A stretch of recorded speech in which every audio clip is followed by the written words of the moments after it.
perempuan yang memegang usaha produk online hari ini sampai 70%. Dan ini siapa? Emak-emak yang berdaster. Nah, kenapa ini tidak dimanfaatkan? Jadi selain misalnya berpikir soal investasi, sebenarnya ruang-ruang ini harus dipertimbangkan. Sago ID, jangan lupa subscribe dan nyalakan loncengnya. Sama seperti Prof. Indra bilang, saya juga bukan ahli ekonomi, tapi karena saya diminta bicara soal konteks bagaimana masa depan Aceh bersama UUP ya, saya mencoba melihat sesuatu yang mungkin dari sudut pandang yang berbeda. Jadi ada catatan yang penting sebelum Pak Fahmi presentasi tadi, saya mencoba melihat buku yang dikeluarkan oleh Bapeda, buku doa ya, Dana Otsus Aceh yang dikeluarkan pada Desember 2020. Nah ini ternyata kalau kita lihat dari situ memang anggaran kita luar biasa besarnya selama 10 tahun ya yang sudah didistribusikan itu, sorry karena saya agak susah melihat ya. Sampai dengan 88,7 triliun. Nah, kalau mengacu perkembangan perubahan angka kemiskinan, benar bahwa ada perubahan, tapi kalau kita lihat misalnya angka tahun 2000 itu 15,20, walaupun kemudian pada 2002 dan 2003 itu sempat meningkat tinggi karena konflik, tapi kemudian data BPS terakhir kan Maret 2020 14,9. Baru hari ini kayaknya saya nggak bisa bikin ini banyak data yang nggak nampak ya. Saya kecilin aja. Nah, dan sekarang 15,33. Jadi sebenarnya kalau mau melihat perubahan yang terjadi dari data yang dimunculkan oleh Bapeda sendiri dari tahun 2000 dengan sekarang ini nggak terlalu jauh. Sementara angka yang sudah dikeluarkan selama 10 tahun ini luar biasa besar. Jadi selain anggaran, jadi bicara juga soal bagaimana kemudian perubahan yang terjadi. Nah memang kalau kita lihat juga angka pengangguran berkurang. Tapi ini lihat perbedaan angka antara di tahun 2000 dengan sekarang. Nggak terlalu jauh sebenarnya. Nah, kalau kita lihat lagi ke anggaran, nah ini luar biasa besar juga sebenarnya. Untuk pemeran ekonomi ada 10,26 triliun dengan beberapa bidang ya. Dan kemudian untuk pengentasan kemiskinan ada 4,94 triliun. Nah pertanyaannya kemudian kenapa angka yang tadi itu masih sangat kecil? Nah ini masih dari buku yang sama. Kira-kira segini anggaran yang sudah dikeluarkan selama 10 tahun untuk konteks Aceh hari ini. Dan ini tentu saja bukan angka yang kecil ya, ini angka yang sangat besar. Dan belum terlihat perubahan yang cukup signifikan. Walaupun kemudian dari aspek keamanan tentu saja ada perbedaan yang sangat baik ya. Nah, saya mau melanjutkan bahwa ini yang mungkin belum terlihat. Nah, dan saya ingin mengangkat kasus ini, persoalan ini, jadi aspek untuk goal 5 SDGs untuk kesetaraan gender. Kenapa? Karena ternyata pertumbuhan ekonomi yang rendah itu membawa dampak yang berbeda terhadap perempuan dan laki-laki dan kelompok rentan. Dan ini jarang dilihat, sehingga seolah-olah semua kondisinya sama. Padahal itu jelas-jelas berbeda, bahkan kemudian dari desa dan kota kan juga berbeda. Nah ini yang terbatas sekali. Saya buka buku doa itu, nggak ada data terpilah sehingga kita tidak bisa melihat perbedaan-perbedaan yang terjadi baik dari IPM, dari Gender Development Index, kemudian dari kesehatan, angka kematian ibu, stunting, kekerasan, itu nggak akan muncul karena angka yang dipakai adalah angka-angka yang netral gender, sehingga kemudian proses perbaikan yang akan dilakukan ke depan juga menafikan hal-hal seperti ini. Nah, coba mari kita lihat misalnya IPM. Memang angka IPM hari ini lumayan ini. Aceh naik, bahkan lebih tinggi sedikit dari nasional.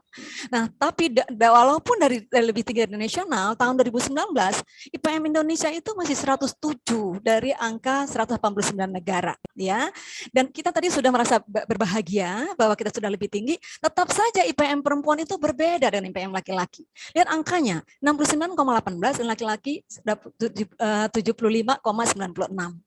Dan kemudian kalau membaca target Renstra Kementerian Pemberdayaan Perempuan tahun 2019, ada 11 provinsi yang telah berhasil mencapai target, tapi yang belum mencapai target itu termasuk salah satunya adalah Aceh.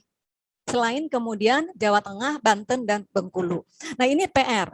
Kenapa saya angkat persoalan ini? Karena kalau kita bicara kesejahteraan, bicara peningkatan ekonomi, basis yang digunakan hampir semuanya saya lihat adalah basis standar general umum yang berlaku sama terhadap perempuan dan laki-laki, padahal fakta menunjukkan bahwa ada dampak yang berbeda yang dihadapi oleh perempuan dan laki-laki. Nah, kemudian ini gap index gender ya. Indonesia itu tahun 2020 masuk nomor 85 dari 153. Dan itu masih jauh tertinggal bahkan di negara-negara Asia. Ya, jangankan di dunia ya. Dan kemudian karena tidak punya data provinsi, saya buka buku-buku laporan nggak ada, saya pakai data nasional. Nah, jadi ini untuk Gender Development Index untuk Indonesia ya 0,94. Ya, dan itu untuk yang perempuannya 0,69 dan laki-lakinya 0,738. Ini data UNDP ya. Dan kemudian walaupun tahun 2019 itu pernah dianggap setara dengan Cina, sama-sama rendah ya, tapi tetap aja ada perbedaan angka untuk Gender Development Index perempuan di Indonesia jauh lebih rendah dari Cina. Nah, kemudian bagaimana melihat pembangunan manusia berbasis gender tahun 2020? Nah, ini lagi.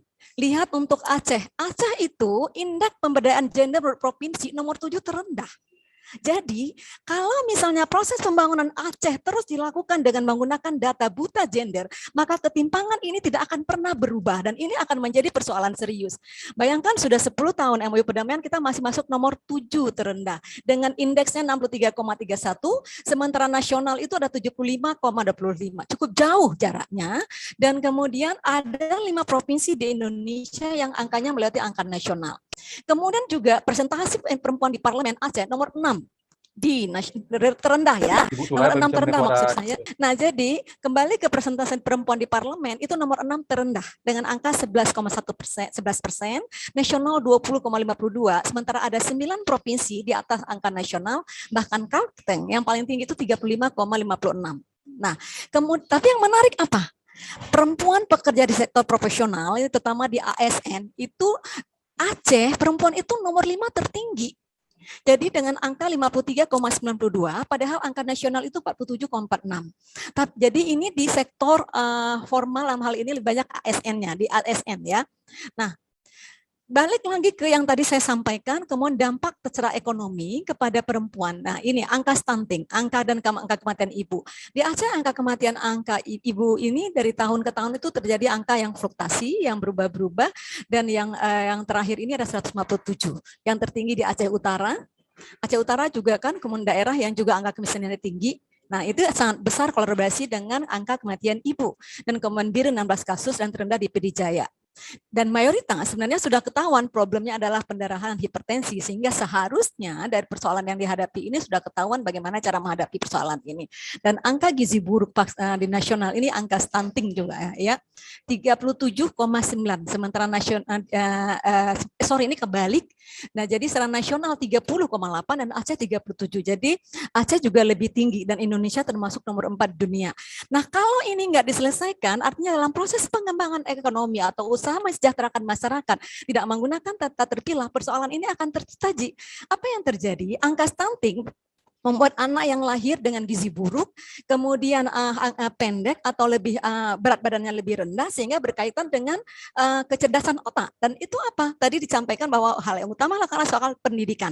Otomatis tingkat kualitas pendidikan kita juga akan rendah ke depan kalau hal ini tidak diselesaikan. Nah, lalu what's next? Nah, selain pemenuhan kebutuhan dasar, termasuk memastikan hak korban masa lalu terpenuhi, karena ini sudah 16 tahun MOU perdamaian, tapi korban masih belum sejahtera. Lalu jaminan keamanan, ini yang paling penting, data terpilah.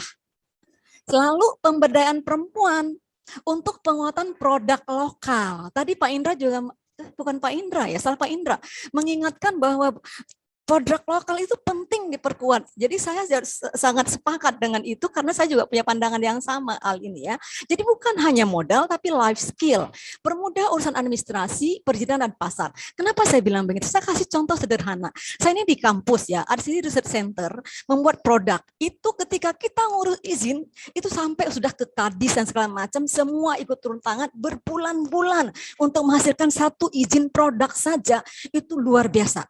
Saya nggak bayangin bayangin bagaimana kalau masyarakat yang tidak punya akses mengurus izin itu. Kami butuh berbulan-bulan.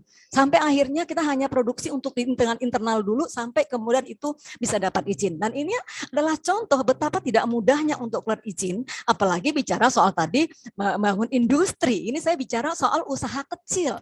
Dan kemudian pengalaman yang sudah saya lihat dari proses penguatan ekonomi, mungkin termasuk modal yang diberikan dengan sampai sekian triliun tadi, biasanya yang dilakukan adalah kalau untuk perempuan itu biasanya hanya soal jahit menjahit atau bikin kue dan itu dikasih perangkat selesai. That's it. Jadi kemudian indikator ini apa? Sudah sekian orang mendapat modal. Jadi tidak ada penguatannya. Padahal ini ya data yang sangat menarik ketika bahwa dari data menunjukkan ini BPS kemudian dari Kementerian Koperasi bahwa perempuan yang memegang usaha produk online hari ini sampai 70%. Dan ini siapa? Emak-emak yang berdaster. Coba lihat sekarang, Matahari dan banyak perusahaan-perusahaan besar itu pada berontokan, tapi kemudian justru ibu-ibu ini sambil memasak, tidak punya ijazah, tidak pakai blazer, tidak punya keahlian sekolah, tapi mereka yang memegang ini semua. Nah, kenapa ini tidak dimanfaatkan? Jadi selain misalnya berpikir soal investasi, sebenarnya ruang-ruang ini harus dipertimbangkan mengingat bahwa hari ini kita juga nggak tahu COVID sampai kapan. Nah, jadi ini seharusnya sudah sepantasnya dilirik, bahkan data dari BPS dan dari kementerian sendiri mengakui. Tapi sayang, ini tidak dijadikan sebagai bahan landasan dalam proses mengambil kebijakan atau keputusan. Jadi masih saja dukungan-dukungan diberikan bentuk konvensional, tidak melihat persoalan real yang ada di lapangan, sehingga kemudian diberikan adalah mesin jahit. Si ibu setelah dapat training 2 hari, dikasih mesin jahit, minggu depan itu dijual. Karena dia juga nggak bisa manfaatkan. Nah, dan itu bukan 1-2 kasus. Nah, padahal ada model-model lain yang bisa dikembangkan mengikuti situasi hari ini. Nah, jadi saya sangat menyarankan bahwa kalau bicara soal pengembangan ekonomi ke depan ke Aceh, maka data terpilah ini menjadi kebutuhan dasar karena kita menemukan fakta bahwa kemudian dampak yang dihadapi dalam konteks kesejahteraan yang dihadapi oleh perempuan dan laki-laki memang berbeda. Dan kemudian tidak lagi hanya memberikan modal, datang ikut training 2 hari, dia absen, kemudian keluar data dari pemerintah, sudah sekian orang mendapat akses. Karena itu nggak akan menjawab persoalan. Kalau kemudian tidak dibarengi dengan situasi real yang dihadapi hari ini, kemudian responnya juga mengacu kepada kondisi. Jadi saya karena isu ini belum diangkat, jadi saya lebih mengedepankan untuk melihat dari aspek bagaimana peran masyarakat Aceh sendiri, dalam hal ini termasuk perempuan, bisa kemudian mengembangkan ekonomi. Selain misalnya model-model yang sudah ditawarkan oleh Bapak Ismail Rashid atau kemudian oleh siapa dari Pak Bantasam, bukan Pak Sifudin. Jadi saya biasa dengan Pak Sifudin. Nah, ini ya Pak Hamdani Bantasam. Nah, selain industri yang ditawarkan, tapi karena kemampuan masyarakat Aceh sendiri harusnya juga diperkuat dengan daripada kemudian modal yang sekian puluh triliun tadi ini tidak terlalu banyak bekasnya. Mungkin itu catatan singkat dari saya, Bapak. Saya mohon izin akan pindah ke perangkat HP untuk mendengar narasumber berikutnya. Terima kasih. Sago ID, jangan lupa subscribe dan nyalakan loncengnya.